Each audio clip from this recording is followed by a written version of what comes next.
Thanks again for joining us. This is The World Now on TVC News. We begin with matters affecting the European Union as the EU's Trade Commissioner Maros Sefcovic says the 27-member bloc is committed to securing a trade deal with the United States based on respect, not threats. It comes after U.S. President Donald Trump threatened to impose a 50% tariff on all goods sent to the U.S. from the EU. We have details in this report.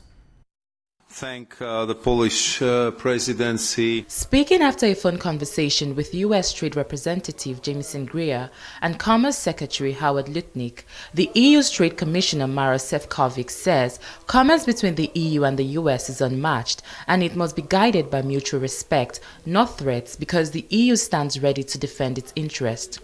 Yesterday, President Trump expressed impatience with the pace of ongoing EU-US trade negotiations, saying his plan to raise tariffs on the 1st of June is set. Writing in social media, Trump said, quote, "Our discussions with the EU are going nowhere," end quote, adding that there will be no tariffs for products built or manufactured in the US. "I am not looking for a deal. We've set the deal," he told reporters later, before immediately adding that a big investment in the U.S. by a European company might make him open to a delay. And we helped also with trade. I said, come on, we're going to do a lot of trade with you guys. Let's stop it. Let's stop it. If you stop it, we're doing trade. If you don't stop it, we're not going to do any trade. The EU is one of America's largest trading partners. It sent more than $600 billion in goods last year and bought goods worth $317 billion. That's according to U.S. government figures. Reacting to President Trump's threats, the governments of European nations are warning that higher tariffs will be damaging to both sides. The Prime Minister of Ireland, Michael Martin, says the route being offered by President Trump is not one to follow. He says negotiations are the best and only sustainable way forward. France Foreign Minister Laurent Saint-Martin says there must be de-escalation of pressure to avoid retaliatory responses. Germany's economy minister says the EU must do everything to reach a solution with the US, while Dutch Prime Minister told journalists that he backs the EU strategy in trade talks. Well, for a deeper look into the trade situations between the U.S. and the EU, let's bring in now the CEO of Leeds Network, Chukwura Okenwa, to lend his voice to the matter. Thanks a lot, Mr. Okenwa, for joining us. So, negotiations are set to be ongoing, though maybe not on the same pace as President Trump wants it. But what do you make of the controversy? The EU apparently says it wants it's still in talks, but what do you make about the issue of the deal that Trump wants? Well, let me first and foremost add my voice to the position of EU, which is the fact that when it comes to issue of trade, just like any other forms of conflict, if that arises in the case of trade, it could lead to like collateral damage on both ends, including the US, including the EU, is going to suffer the impact, and that ultimately is going to lead to contraction of global trade. So I would want to say first and foremost that negotiation is the way to go. Secondly, as regards to the way that Trump is going, I really think he's playing the mind game, shocking to overwhelm, because there was already like a planned negotiation before going about to make this, and even literally from his statement by saying, we are not waiting to make a deal, we've set a deal. That somewhat suggests that he's not really up for negotiation. He just want to call the shots, and that is not the way that the business of diplomacy should be done between nations or between blocs and a nation that want to foster sustained partnerships and relationships. In every relationship, there is mutual benefits, and that should be respected. Right, and of course, statistics say the EU is one of the US's biggest trading partner.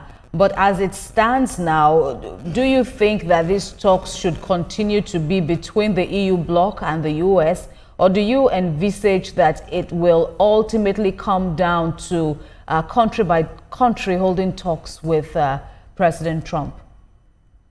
Well, that's from the body language of Mr. Trump.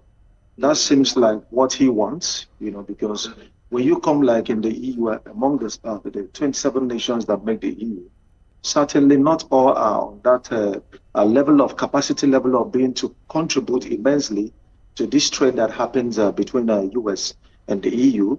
And of course, Trump also says not on all of the products.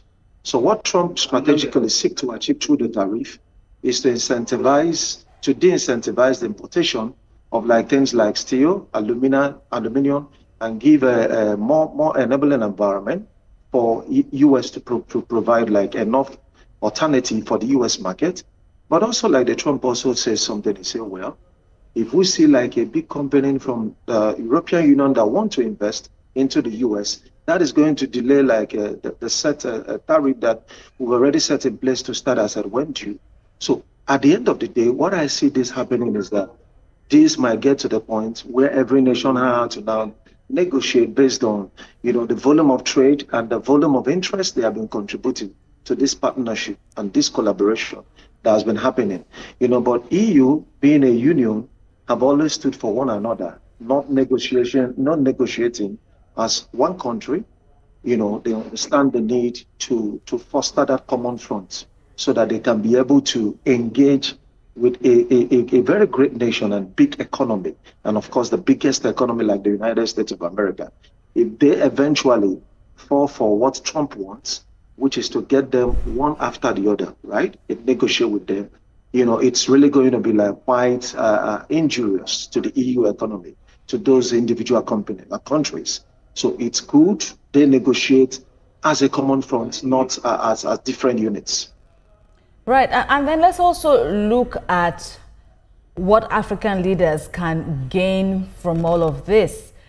Because when you look at the standpoint of President Trump, he's complaining basically about the uneven trade between the EU and the US, saying that the EU sells more to the American market than it buys from it. When you look at how it's also playing out in Africa, what gains do you think African leaders can also do to make sure that its populace are better served? So basically, three things. First, from the comment of Trump about the fact that if any company, formidable one at that, wants to invest in the US economy, that is going to delay the planned tariff. That should mean that whatever negotiation any country is going, African countries are going on, they should be able to attract companies to come and build, to come and establish on African soil. That is more like it kind of incentivizes the economy of Africa the more. It's going to help to grow the economy more than just relying on importation. Secondly, one of the things we can learn from this African Union is the need that when you negotiate with big powers, big economies like China, like America, there is need to negotiate as a bloc and not in the disjointed manner as has been characteristic of the African Union. So they need to begin to, work together to negotiate as one bloc, right, in the international community. And with that, they can be able to get a lot more. You understand, And then thirdly, we then be the need that by whatever means incentivize production within, right? Whether it's through the use of tariff, which isn't enough, but also like access to fundings. Businesses need fundings, manufacturers to be able to upscale and be able to meet the demands of the market, both within Africa and beyond Africa. Right. And okay, so finally, there is also the desire of President Trump to win the world, so to speak, of the rising Chinese influence. What's your response to that? Well, I would say that, honestly, China has been a great contender. But of course, U.S. Having reviewed their strategy and seen the much ground that China has gained, much more than, the U.S. government past administration ever realized. The very fact that, China became the world factory, and even a lot of things that is used in the U.S., it's made in China. So what President Trump is trying to do is to upscale, get back U.S. again, not just as a high-paying economy, but as a producing one, not just a nation with consumers, and who has got the capacity to leverage on global organizations, headquartered in Washington, like the IMF and the World Bank, to maybe like import all they want to import, right? But what they want to do now is to be able to balance trade, right? Not just by trade deficit, but by, meeting up with the demands of the market. All right, Chukwumaya Ezenwa, we thank you very much for your contributions on The World Now.